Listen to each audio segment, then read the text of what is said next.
hang the fuck about.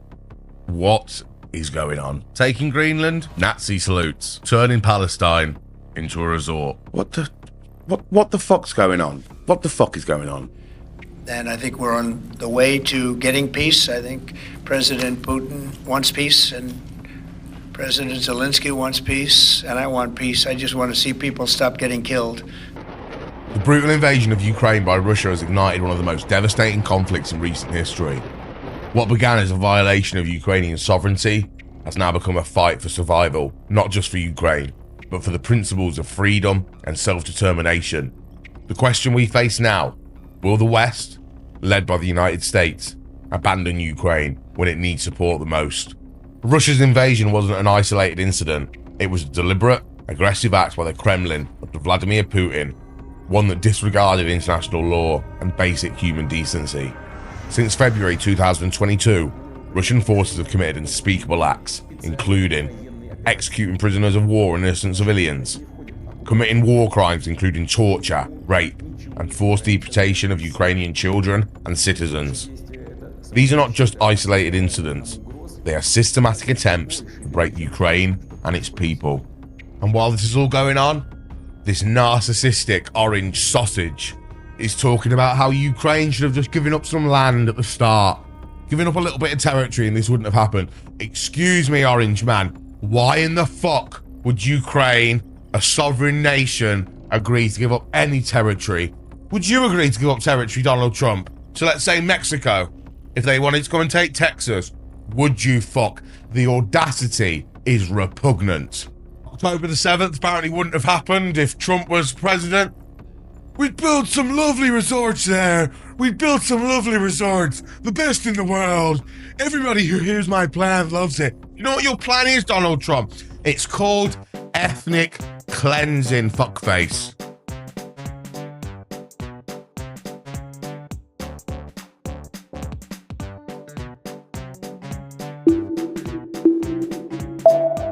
But it appears, however, those ridiculous claims weren't quite enough. So we've gone on from there. Just reading through this, it's fucking outrageous. Fucking hell, Lord have mercy. Here we go. In remarks to reporters on Tuesday and in a social media post on Wednesday, Trump made numerous false claims about Ukrainian President Volodymyr Zelensky and the Russian war on Ukraine, some of which echoed inaccurate talking points from Russian President Vladimir Putin. Here is a fact check of some of his assertions. Number one, this is I can't believe I'm here. Number one, who started the war? Speaking to reporters on Tuesday, Trump dismissed Ukraine's complaints about its exclusion from US-Russia talks and ending the war, and falsely said of Ukraine, "You should have never started it. You could have made a deal." Ukraine did not start the war. Let me repeat that for anyone who's a bit slow, may have been dropped on the head as a child. Ukraine did not start the war. Russia started the war by invading Ukraine in 2022, but hang about, Russia has invaded Ukraine twice, 2014 and 2022. Trump's own former Vice President Mike Pence and several Republican lawmakers have noted this obvious fact in the wake of Trump's lies. Let's not forget now, Mordor rolled in because these Ukrainian biolab geese had been bombing Donetsk for the past 8 years. A city, by the way, which when you look at it right now, I challenge you, go and look at it right now. Do you look at that city and do you think that there's a large-scale war going on in comparison to, let's say, Mariupol? I know obviously now the Russians have rebuilt quite a bit of it, but let's say Mariupol in 2023. What about Bakhmut or Severodonetsk or Vovchansk or Toretsk? And surely now that Orange Man's in power, I'm surprised he hasn't came out and said about these biolabs. So is he holding that card back? Because don't forget now, it's not me who was making these statements. It was Mordor. The 3-day war, etc., etc. There was going to be no one there to fight, etc., etc. They were going to roll all the way to Berlin. Ukraine wasn't even a thought. They were all going to run away, according to Lukashenko. Dr. Evil, aka those others of you might know, Solyov, he was the one talking shit out of his face, which he always does, about 3 or 4 times a week on Russian national television. about how they were going to whap all the way to fucking Berlin, man. My brother in Christ. There's been more fucking Ukrainian farmers who have captured Russian tanks than what you've captured of Ukraine. It's a fucking travesty, man. It's a fucking embarrassment. And Crimea River, it's this fucking gaggle of cunts and toilet-stealing wankers who are meant to march all the way through fucking Europe, man. Lord have fucking mercy. Go and take your fucking head for a wobble and go and have a lie down, son. Right, next one from Putin's Poodle. Zelensky's approval rating. In the same Tuesday remarks, Trump called for a new Ukrainian election. Last year's previously scheduled presidential election was called off because the country is under martial law, and he falsely claims Zelensky is down at a 4% approval rating. That 4% figure is not even close to accurate. The latest survey from a leading Ukrainian pollster conducted earlier this month found that 57% of Ukrainians said that they trusted Zelensky. That was up from 52% in December, and 52% was Zelensky's lowest wartime figure in this series of trust surveys. In addition, an approval survey conducted from late November to early January found 63% of Ukrainians either approved fully or tended to approve of Zelensky's actions as president. Oh, and while we're fucking here, he also went on to call Zelensky a dictator. I mean, fuck it.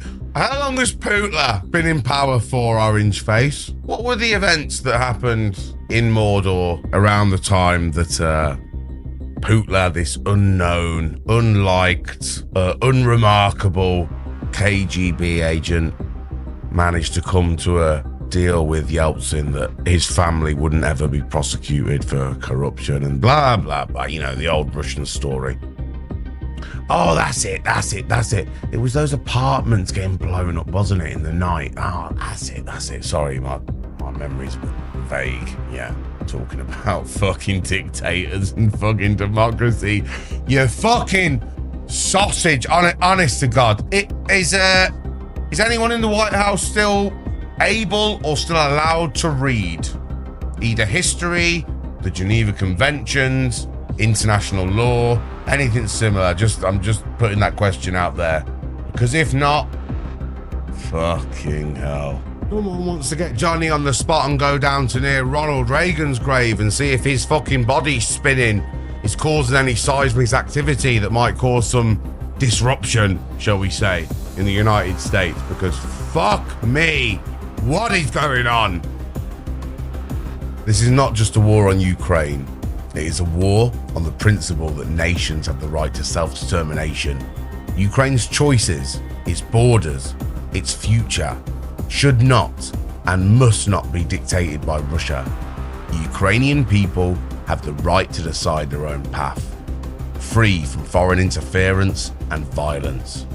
Yet Russia, and now reportedly so, and evidently so, the United States, continues to act as if Russia has the right to decide how Ukraine should live, where its borders should be, and what its future holds. Let us be clear, Russia has no say in Ukrainian decisions, no claim over Ukrainian land. Ukraine is a sovereign nation, and its territorial integrity must be respected. The United States, alongside its allies, has been a crucial source of support for Ukraine. This support has allowed Ukraine to defend itself, reclaim territory, and continue its struggle against overwhelming odds. Without this help, Ukraine would have already been overrun. This is not just financial assistance.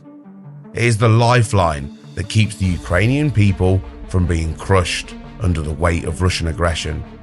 Every weapon, every piece of aid, every bit of intelligence has been essential in Ukraine's resistance. Ukraine is not just fighting for survival, it is fighting for the ideals that define the free world. If Russia is allowed to succeed in Ukraine, it sends a dangerous message to the world that territorial conquest and aggression can go unchallenged. This is not just about one country, it's about ensuring that aggression does not become the new normal in international relations. If Russia's ambitions are not stopped in Ukraine, there is no telling where they might stop. they could push further into Europe, destabilizing entire regions and creating chaos on a global scale. This is the reality we face. It is crucial that we, as a global community, stand with Ukraine. The choice is clear. Stand with Ukraine and defend the sovereignty of nations, or allow aggressive regimes to redraw borders with force. This is a fight for democracy, peace, and the rule of law. Ukraine has showed incredible resilience in the face of unimaginable hardship. Its people are fighting for their future, for their children, and for their right to exist as a free, sovereign nation. This is not just Ukraine's fight. It is a fight for the values that we all hold dear. If Russia is allowed to continue this invasion unchecked, it will not only reshape the map of Europe, but it will embolden aggressors everywhere. Now is the time to ask ourselves, can we afford to abandon Ukraine? Or will we stand by, united in the defense of peace and the principle that no country, no matter how powerful, should have the right to decide the fate of another? Ukraine, as a sovereign nation, possesses the inherent right to make its own decisions without external interference. This principle is central to the international law and underscores Ukraine's autonomy in its internal and external affairs. Despite Russia's attempts to assert influence, Ukraine remains committed to the preservation of its territorial integrity and political independence. This resistance is evident in its diplomatic engagements and defense policies. Trump falsely claimed that Zelensky talked the United States of America into spending $350 billion to go into an unwinnable war. The $350 billion figure, too, is far from reality. According to the Kiel Institute for the World Economy, a German think tank that closely tracks wartime aid to Ukraine, the US had committed a total of about $124 billion in military, financial, and humanitarian aid to Ukraine between late January 2022, just before the Russian invasion, and the end of December 2024. The think tank found the US had actually allocated about $119 billion. It's possible to arrive at different totals using different counting methodologies, but there is no apparent basis for Trump's $350 billion figure. The US Government Inspector General overseeing the Ukraine response has said on its website, quote, that as of September the 30th, 2024, the US-Ukraine response funding totals nearly $183 billion, with $130.1 billion obligated and $86.7 billion disbursed, and that includes funding spent in the US or sent to countries other than Ukraine. US aid versus European aid. But let me start this off by saying, as a citizen of the United Kingdom, that Europe needs to step the fuck up and get its head out the clouds. This is our war. If we're not going to take this fucking seriously, then why the fuck should anybody else? That being said, in both the Tuesday remarks and the Wednesday social media post, Trump returned to his familiar but false claim about a supposedly massive disparity between the amount of Ukraine aid provided by the US and by Europe. He said Tuesday, and I quote, I think Europe has given 100, I think Europe has given 100 billion, and we've given, let's say, 300 plus. The United States has spent $200 billion more than Europe. End quote, apologies. Neither of those statements are accurate. In fact, according to the Kiel Institute's data, Europe, the European Union, plus individual European countries had collectively committed far more total wartime military, financial, and humanitarian aid to Ukraine through December, about $258 billion, than the US committed, about $124 billion. Europe had also allocated more military, financial, and humanitarian aid, about $138 billion, than the US allocated, $119 billion. The US did have a slim lead in one particular category. Military aid allocated provided about $67 billion to about $65 billion for Europe. But even that was nowhere close to the giant gulf Trump described. In the Wednesday social media post, Trump falsely claimed that Zelensky admits that half of the money we said is missing. He made a similar claim to reporters on Tuesday, but Zelensky has made no such admission. Rather, he has taken issue with inflated claims about how much US cash Ukraine has received. He said in a February the 1st interview with the Associated Press, which, by the way, the Associated Press has always been one of them organizations that is a trustworthy organization, in my probably unworthy opinion. Excuse me. Let me start again.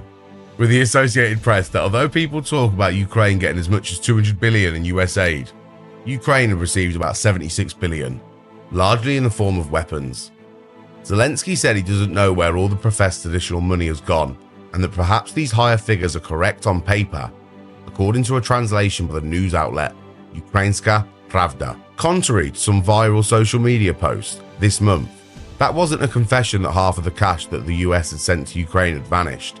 In reality, Zelensky was saying exactly what experts in the US and elsewhere have repeatedly pointed out, that a large chunk of the total US budgetary response to the Ukraine war is not in the form of money handed to the Ukrainian government. For example, experts at the Center for Strategic and International Studies think tank wrote last May, the notion of aid to Ukraine is a misnomer. Despite images of pallets of cash being sent to Ukraine, about 72% of this money overall and 86% of the military aid will be spent in the United States.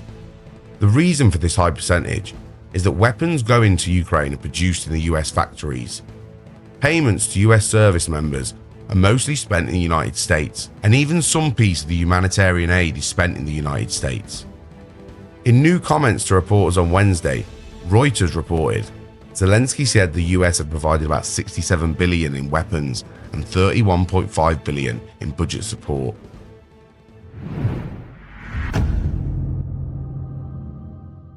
Hi, I'm George Barrows, Russia team lead here at the Institute for the Study of War.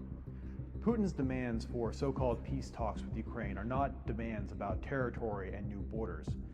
They're a series of demands about the future of Ukraine as a sovereign state. Despite facing significant military setbacks and mounting economic vulnerability, Putin's demands of Ukraine have never changed. Putin isn't interested in only territory. He's interested in the destruction of Ukraine as a sovereign state. The legal reality is that Ukraine is a sovereign state. Ukraine has its own constitution, legally recognized borders, full membership in the United Nations, and full authorities, rights, and obligations of an internationally recognized state. After the fall of the Soviet Union, the Russian Federation even affirmed Ukraine's status as a sovereign state many times in Russia's own treaties with Ukraine. Ukraine, therefore, like all sovereign states, has the right to freedom of association.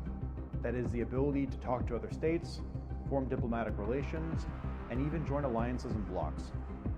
But Putin's demands of Ukraine, in particular that Ukraine not be allowed to join the European Union or NATO as a precondition to merely sitting down at the negotiation table, presupposes a poison pill, that Ukraine doesn't have full freedom of association and actually therefore isn't a fully sovereign state.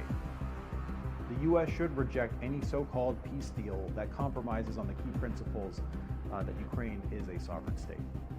The moment that we accept Putin's presupposition that Putin is solely demanding negotiation on new territorial boundaries and lose sight of the implications on Ukrainian statehood and sovereignty, we lose. The Minsk Accords of 2014 and 2015 that similarly accepted this Russian premise that Ukraine has truncated sovereignty failed, and they led us to the current crisis. The Minsk Agreement also called for the withdrawal of soldiers and heavy arms from eastern Ukraine, neither of which has happened. We must not repeat the same mistakes a decade later, especially when sustained military pressure is destroying Russia's economy and national wealth reserves, in a war that is at this point no longer sustainable in the long term for Putin at the current tempo of operations.